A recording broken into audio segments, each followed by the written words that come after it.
What do people learn too late?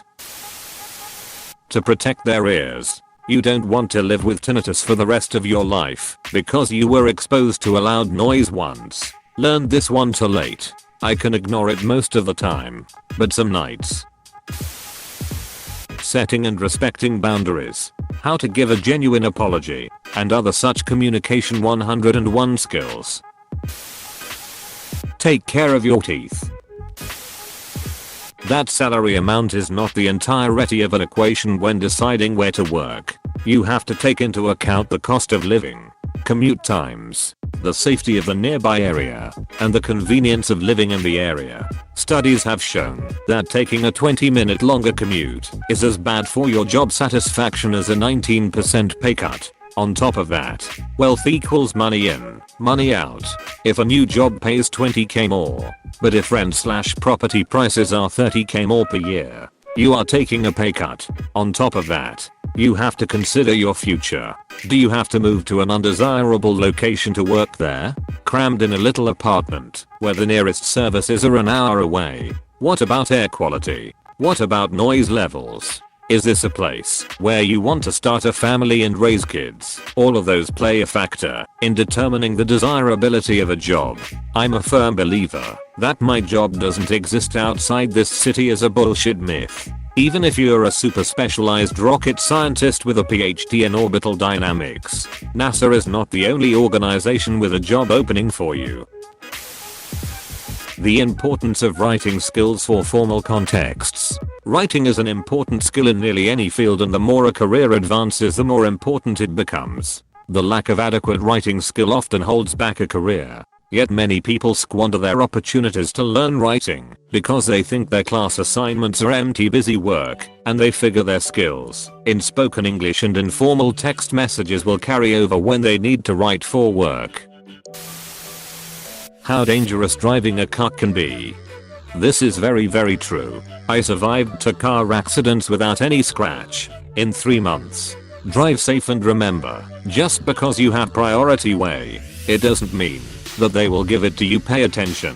Sometimes letting go of your priority is the way to avoid an accident. Edit. By priority way I meant right of way. I didn't know how was it called in English, so I written how I would say it in my language.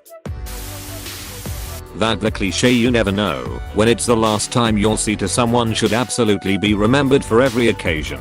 My best friend just died in a car accident this past Saturday, and the last time I saw him, we got in an argument, and he left, and we didn't speak after that. I'm destroyed by it. Edit. Thank you all so much for the support, and for the awards. I do have a great support circle outside of this.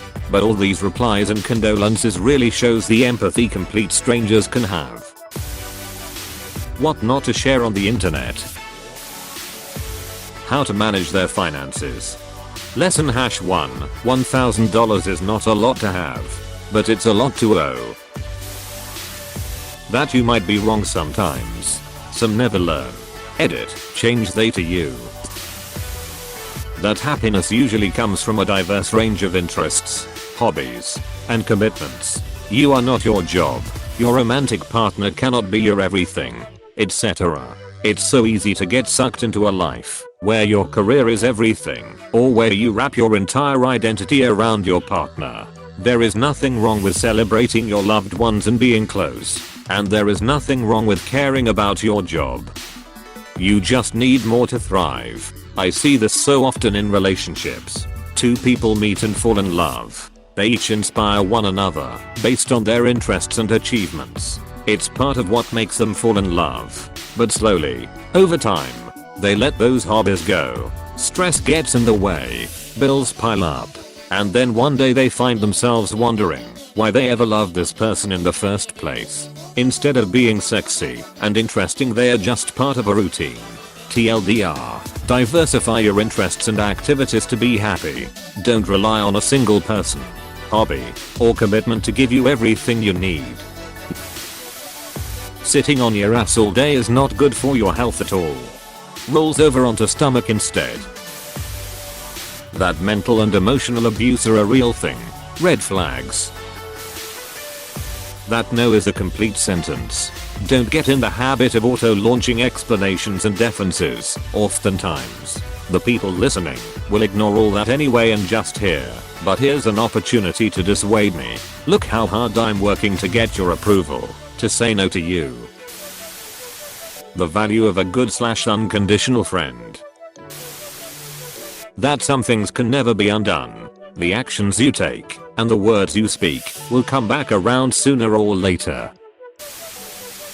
How to communicate. Mistakes have consequences. Sometimes they are huge consequences, such as a mistake while driving could kill yourself or someone else. Sometimes they're little consequences, but always learn from your mistakes, and that you should always be learning and improving yourself.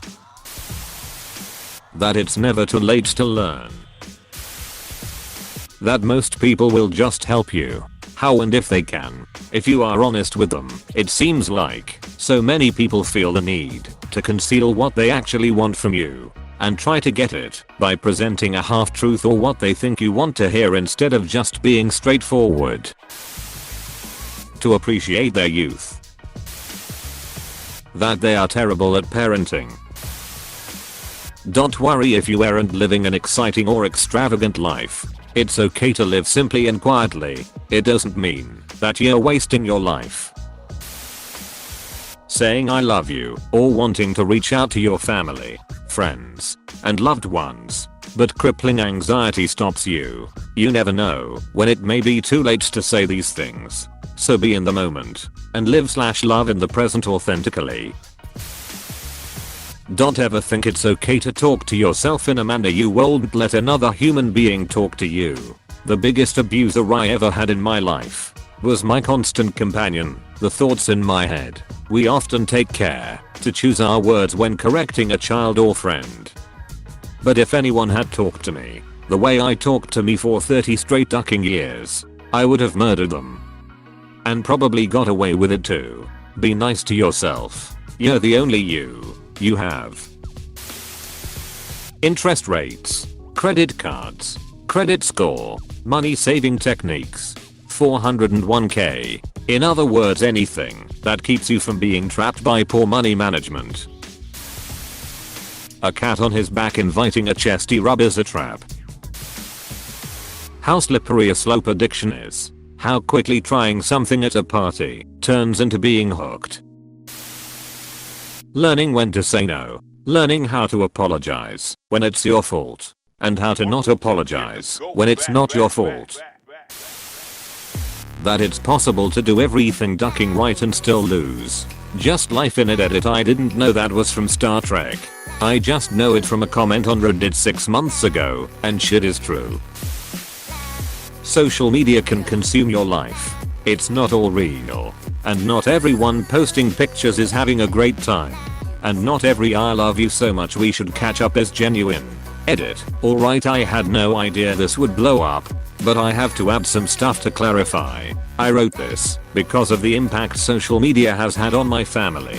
My mom will all the time look at the pictures of her friends and complain and even cry about her own life. It isn't just her, because I know for a fact that everyone in our community thinks the same way. They live to take pictures and show off on Facebook. Someone else I know is wasting money on expensive items when they don't have enough of it, strictly to make a woman jealous on social media.